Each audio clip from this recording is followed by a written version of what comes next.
উম্মত কারো দোষ পেলে জগতে বলিয়ে বেরিয়েও না, অন্যের দোষ পাইলে গোপন করে তাকে ইজ্জতে রাখো। কারো অন্তরে অন্যায়ভাবে আঘাত দিও না, পারলে তার জীবনে একটু শান্তির ব্যবস্থা করে দাও। সুবহানাল্লাহ।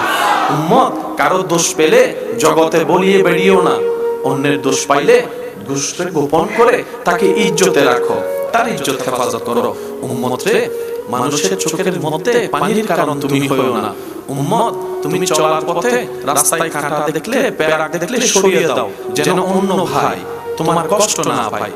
উম্মত রে, এক কথায় পৃথিবীর মালিক আল্লাহ তোমাদের কাছে আমানত দিয়েছে, আমানতদারিকে আমানতের মধ্যে রাখো।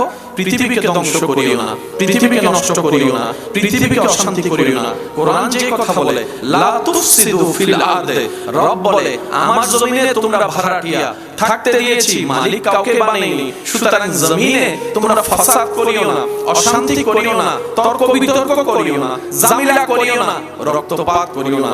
একদিন তো আমি রবের কাছে তোমাদেরকে ফিরতে হবে। নবী বলে, উম্মত রে, যেভাবে পারো অন্যকে ভালো রেখে নিজে ভালো থাকো।